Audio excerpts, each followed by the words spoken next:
In an industry stuffed with marketing bullshit, empty promises, and shiny suited liars, one woman's had enough. She knows what it's like to have the wrong clients, no money, and no time for fun. But she also knows how to fix it. And on the Business for Superheroes show, she promises to tell the down and dirty truth about business, sales, and running away with the circus. Here's your host, Vicky Fraser. Hello and welcome to the Business for Superheroes show. I'm Vicky Fraser and this is my husband Joe. Hello. Hi. How you doing? I'm all right, thank you. In the time, we poured the gins and then you started doing some prep work. And in the time it took you to do the prep, I drank the gin. Are you drunk? No, but it's been a long, hot, sunny day. It has. And I did drink the gin. We've been building the Dingle now has a greenhouse. Dingle greenhouse. Yeah. But more importantly, we're now drinking a really nice gin and tonic, courtesy of Todd and Joe from Spaghetti Agency. Hi, Todd and Joe. Hi, Todd and Joe. Thanks so much for this, guys. It's good gin. Totally delicious. It's Brockman's gin and Fever Tree tonic. Cheers. Hurrah. And you can hear Joe's gin fizzling. Cheers. It's good stuff. Chin chin. Cheers. So, yeah, it's now like 9 o'clock on Bank Holiday Monday evening, and we've basically spent 3 days solid. Well, I did circus circuit training on Saturday morning, and promptly, oh my god, my triceps are trying to kill me, and Kath's pecs are trying to destroy her. We were doing circuit training, and we don't normally do that kind of intensive deep work, which is a marvellous segue into this week's topic.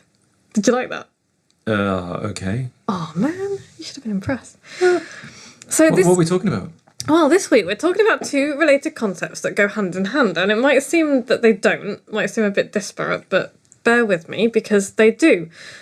We are talking about deep work and cultivating a hobby that you love.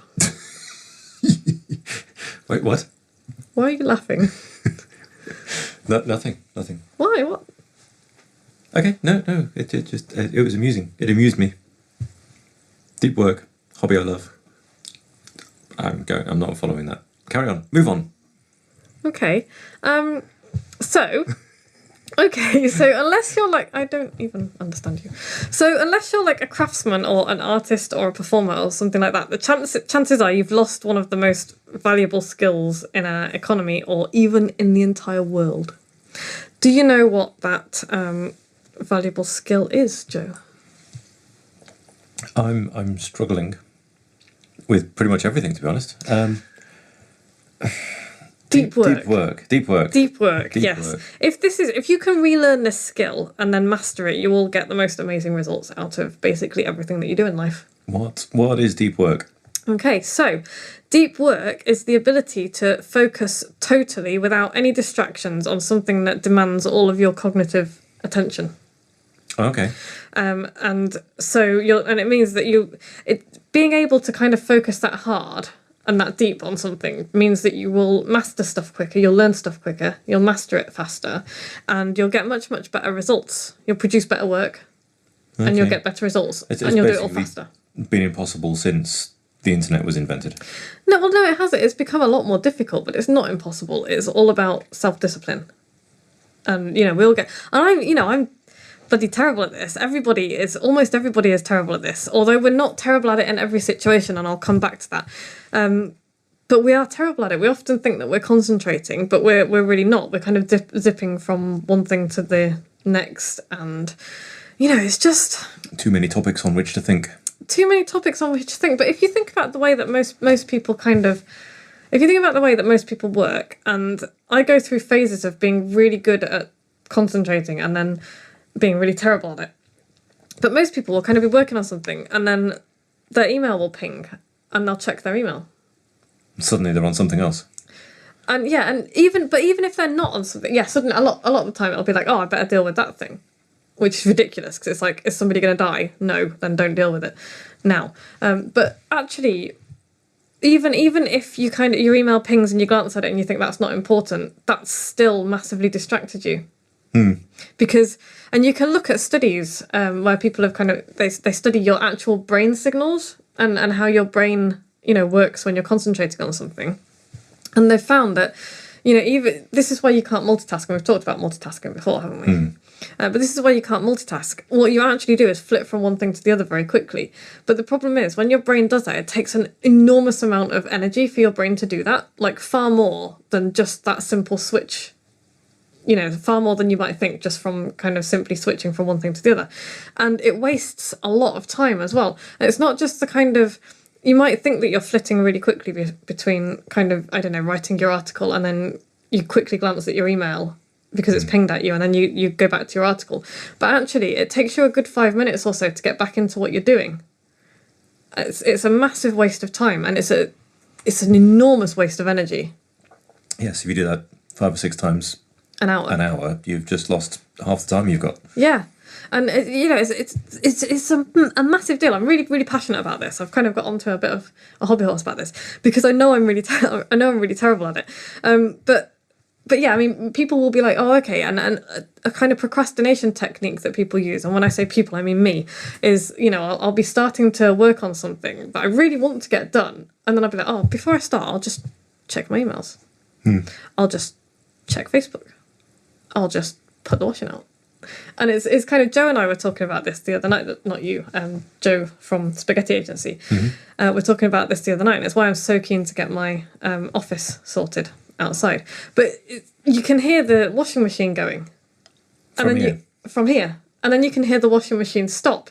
And that is a cue for my brain to go, the washing machine stopped, I need to go and put the washing out. It's like, it can wait 20 minutes before I put the washing out. But no, it's like, oh, it stopped. But you've already switched at that point, haven't you? Your attention is already elsewhere. Yeah, and it's just another excuse for me to go and do something. So this is really, really, really, really important stuff if you want to do your best work and you want to do good work and you want to kind of do it well.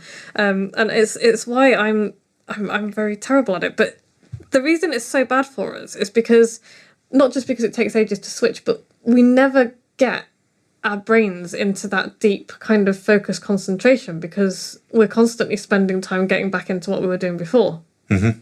So we stay shallow in every sense of the word. Maybe not. But I mean, I am very bad at this, aren't I?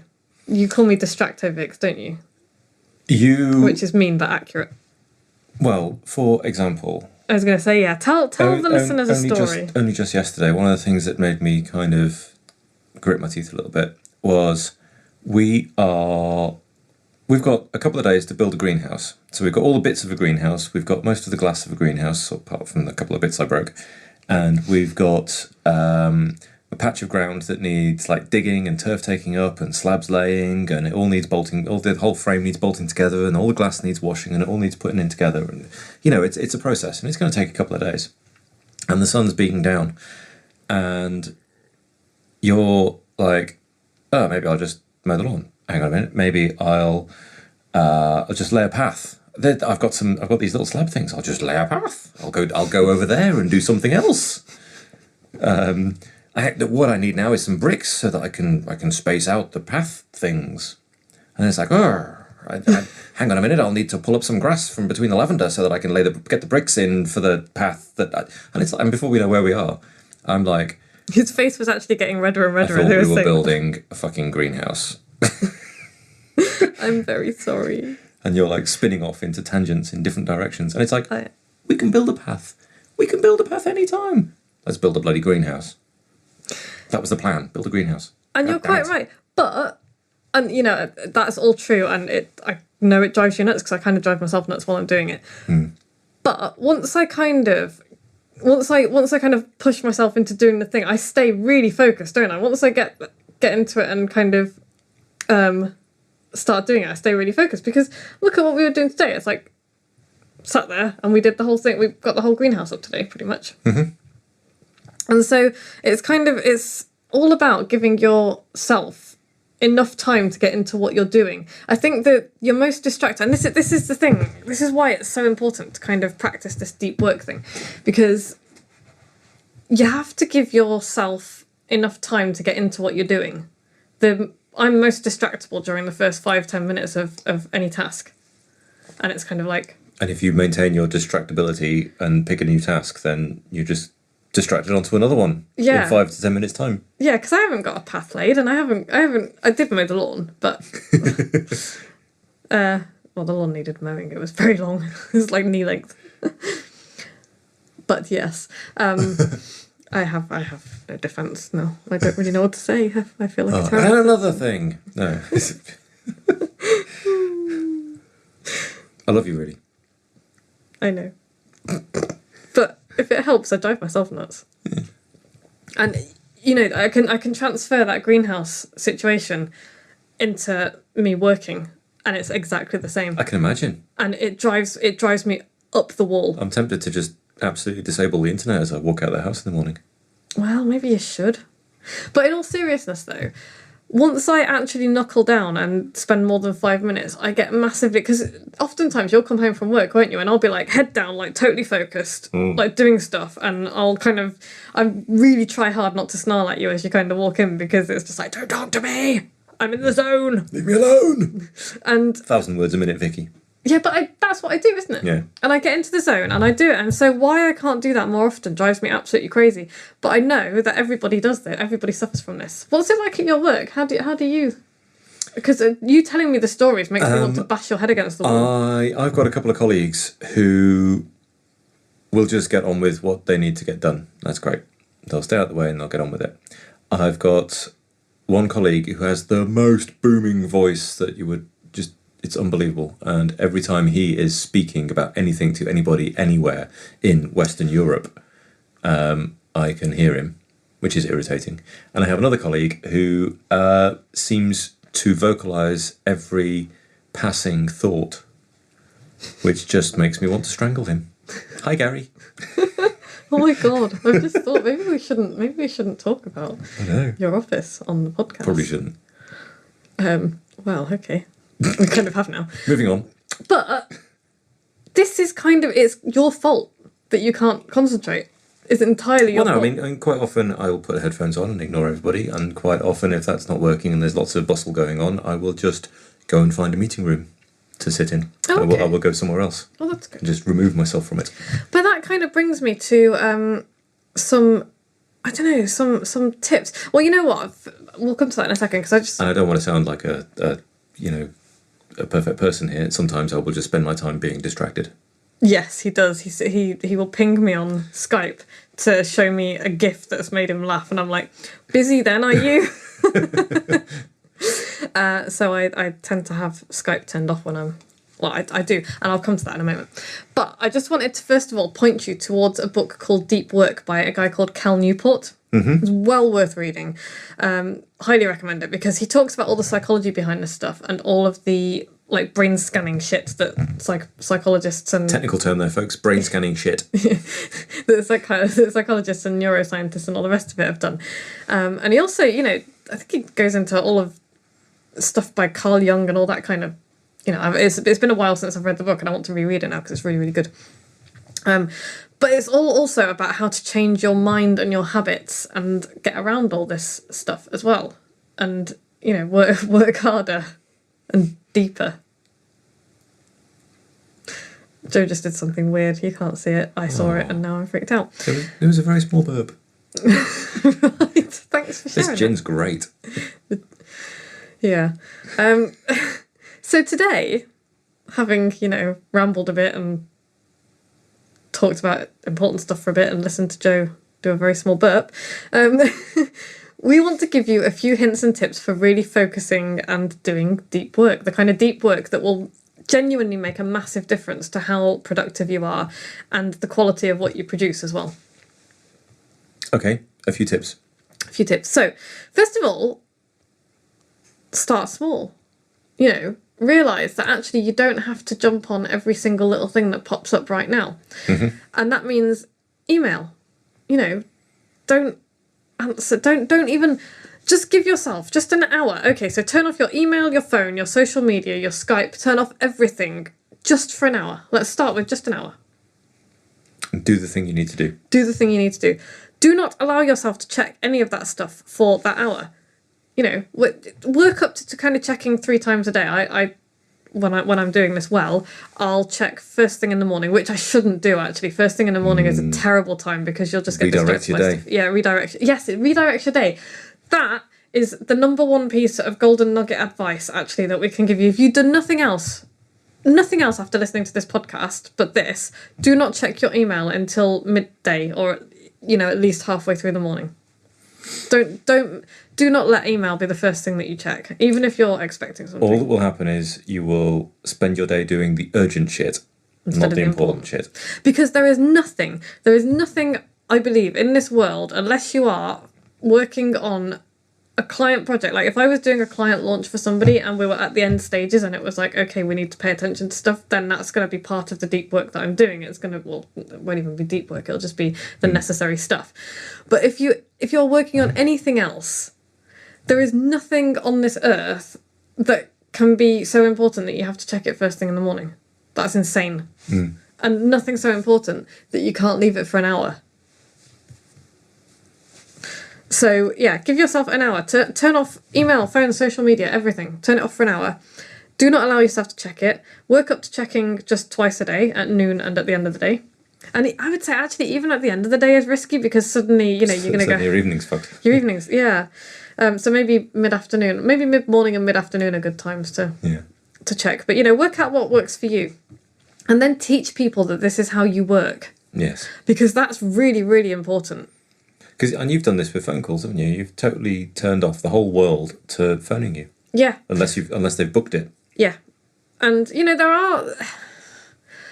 It's not that I don't want to talk to people. It's just that you cannot allow other people's whims and bullshit and fuckery to dictate your day. And I'm not saying that you don't help people, you don't help them solve their problems, but I know that Kevin, my accountant, won't accept phone calls. They won't even respond to emails unless there is a really good reason for it. They won't even, I've chucked a hand grenade at them inadvertently, but they won't even respond to emails for a day because if one of their clients asks them a question, just like a brain fart question at them, it's like, I need to know this thing. They will leave it a day. And then they'll answer it the next day, and 9 times out of 10 the client will have solved their own problem. Because this is what people... If you allow people to get in touch with you with all of their tiny little issues and you solve them for them, you are training people not to fix their own problems. Yeah, for sure. And that's not good for them. Definitely not good for you, but it's not good for them either. And that goes for friends and family as well. So, if you've got a family member or a friend who constantly is like, I'm having this problem, I need this thing, blah, blah, blah. It's like, okay, of course you want to be there to help them, but give them space to work it out for themselves first. Because by jumping on their every issue immediately, you become the solver of every passing thing that falls into their head. Yeah, and you make a rod for your own back, but you also do them no favours either. Yeah. It's, people have to be able to solve their own problems. And, I think there's a balance to be struck between never asking anybody for anything and constantly asking people for help, because you don't want to get into the situation where it's like, I never ask anybody for help. You need other people. But you need to train yourself and other people to at least give it a really good shot trying to fix it yourself first. So I've done that when people walk into my office and go, well, there's this thing happening. And I've said it, what would you do if I wasn't here? And they go, well, I'd probably do this and that, and then I'd call them, and then I'd fix that, and then I'd buy some things, and I'd redesign the what's it. I'm like, okay then. And then, but I bet a light bulb goes off. And then they kind of go, all right, I'll do that then, and off they go. Yeah. It's like, well, you didn't need to tell me that. And, sometimes this, and that is actually, it's a really good way of training people. But also, when you're doing that, you kind of have to be a little bit gentle to start with, because I think sometimes people just look for the reassurance that actually they can deal with it on their own. And so you need to go through that process 2 or 3 times. Yeah. And then after a while, you'll find that they won't come to you anymore with that stuff because they'll fix it themselves. This is, by the way, is really good advice for kids, dogs, maybe not dogs, but for kids, for parents, for friends, as well as for clients and, peers and people that you're mentoring. And as well, you gotta think that if you are working for client A and you're on a day rate or a project rate or whatever, you should be endeavouring to give them your best work. And if they're paying for your day, certainly if they're paying for your day shouldn't be full of all kinds of random shit from everyone else you've ever met. No, it should not. It really shouldn't. And you're not going to give them your best work, full stop, if you're flitting from thing to thing, if you're answering emails. You're just not. And you're not doing yourself any favours either. And, this difficult this is because it requires practice. This kind of deep work really requires practice because we've lost the ability. Step 1 is training yourself, and step 2 is training everyone else you know. Yeah. So, Tough. if you work at home, tell your family and friends you are not to be disturbed between time X and time Y, and be really strict about it. Even if you have children and you work at home, I don't have children, but I am going to stick my neck out and, expect a shitload of hate mail and say, you know what? Your kids ain't going to self-destruct if you don't give them your full attention for an hour. They're really not. And nor is your partner. And nor is your mom, and nor will your clients. And if you are making a decision that actually you're going to be the main carer and run a business and have your kids at home and be there during the school holidays to look after them, then that is a decision that you're going to have to make and say, well, okay, well then I'm not going to do my best work because you are not going to do your best work. Yeah, I'm going to tick over for those couple of weeks. Yeah, and if that's a decision that you make, that's fine. Make that decision and kind of say, okay, but I think actually you'd be better taking 2 weeks off. I genuinely think you'd be better taking 2 weeks off. So, so you can do that. But okay, so my next tip, because I just do want to chuck a couple of tips in before we go on to the other bit I wanted to talk about. Start a timer and really work for at least 25 minutes. This is called the Pomodoro Technique. Right. And it comes from a tomato-shaped kitchen timer. And Pomodoro is Italian for tomato. Anyway. Thank you. Well, I wasn't telling you. I was telling... I don't know. Jeez. But yeah, set your timer for 25 minutes and be like, this is what I'm going to do for 25 minutes. I'm going to do this thing. And it'll take you 5 minutes. And the first 5 minutes will be really tough because you'll be like, I want to go and do the things. I want to do the other things. But force yourself, get over that first 5 minutes, and then you will really get into it. And then you can have a 5-minute break and then do it again for another 25 minutes. And I bet you, I'm sticking my hand out now, aren't I, Joe? Yes. To shake your hand, dear listener, and say, I bet you if you can do that for 25 minutes with no distractions, you will get more done in that 25 minutes than you have done in the previous, day. I bet. Probably true. And it'll be better quality work as well, because you'll be really thinking about it. Get your research done first, is my other piece of advice. So, 25 minutes, I'm not expecting you to write an entire article or an entire book or whatever, but, say you're writing a book or an article, it could be I want to talk about this point for 25 minutes. Do your research before you set your timer. And then you've got all of your notes, you've got everything you need, and you can just write for 25 minutes. Just get it done. And, really, it doesn't have to be a million words in 25 minutes. It means just focus on this one thing. So it might be that you spend 5 minutes really thinking about how you're going to, put this argument together or talk about this point or... really think about what insights you can pull out of it that other people might not have got. Because that's the other thing. It's your work is going to be more derivative if you can't do deep work because you can't think deeply about it. So... Sure. You might find when your timer goes off at 25 minutes, you're making so much progress you don't want to stop. In which case, carry on if you can. Just crack on. Yeah, crack on. I think your concentration naturally wanes after about 40 minutes or so. So you might struggle after that. But yeah, don't... If you're in real... mid flow and you're really in the zone, carry on until you zone out. Yeah. Because that's really cool as well. But yeah, if you're in any doubt as to how this is useful and why it's useful and how we've lost it, think about old style craftsmen. So dry stone wallers and thatchers and carpenters and painters, musicians, stuff that requires total concentration because either you're going to lose a finger or because to really paint something in the detail that you want to paint it, you have to be really, really immersed in it.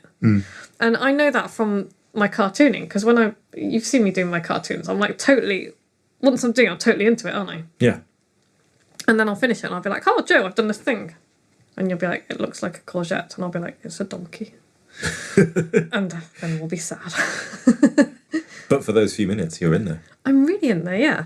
And, that's the same. You see musicians do it as well. When musicians practice, they get into the zone. And athletes, look at athletes before they do their races or whatever, and you see them doing the 1,000-yard stare. That's them spending that 5 minutes getting into that deep work. Whatever you want to call it. My circus skills.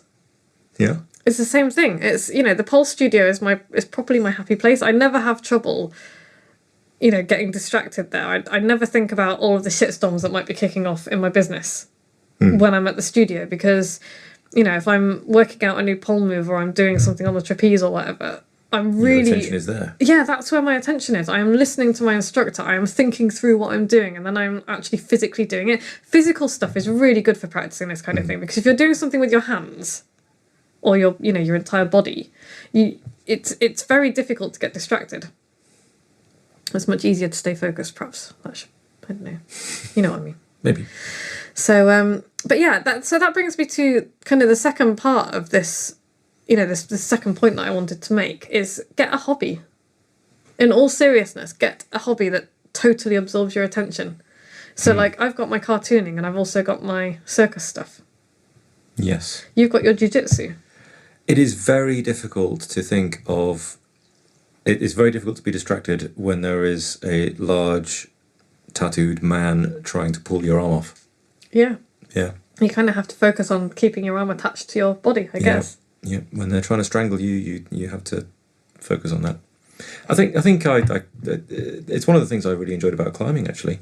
Yeah, and motorbiking. Yeah, it's very cleansing. There's no room for anything else. And I think that's also really important for a second reason, that kind of having that all-absorbing hobby is important also because you want to be able to turn off your business, because as business owners we get... It's our lives almost. It's not like you come home from the office and then you stop thinking about it because it's somebody else's payroll. It's, I love what I do. I love it. I really enjoy it. It's totally absorbs most of my, a lot of my life. Not most of it, most of my waking life. But I really value the time that I have doing my pole stuff, my circus stuff, because... It is absolutely, definitely valuable to you. Yeah. For sure.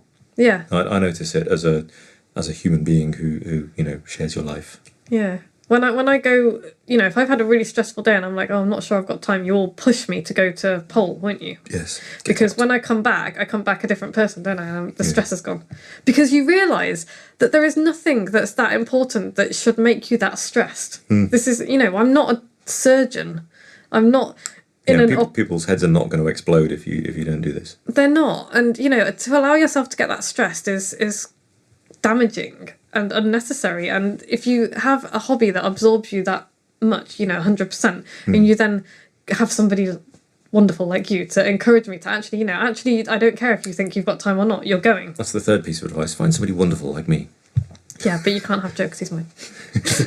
But yeah, seriously, get a hobby. One of my superheroes kind of said that her kids were a hobby, and I think she was half joking. But actually, I think she needs something else that's properly... Because kids or any... other people generally, they do absorb your attention, but not in the way that I'm talking about. The way that I'm talking about is you need to have something that you can just totally lose yourself in. And you can't do that with children or with other people, because you have to keep an eye on children, because that you don't want them to stick their arm in a bear trap or something.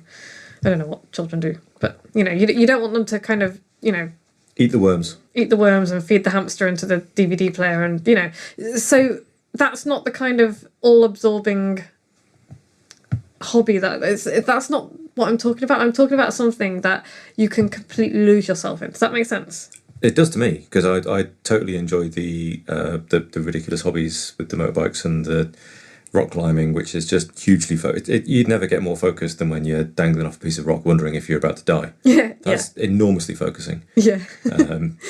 And the jiu-jitsu type stuff where people are trying to strangle you. I do go for those kind of focusing things naturally, I think. And it doesn't have to be physical either. It's like, music. Learning a musical instrument will do the same thing. Painting. While somebody's strangling you.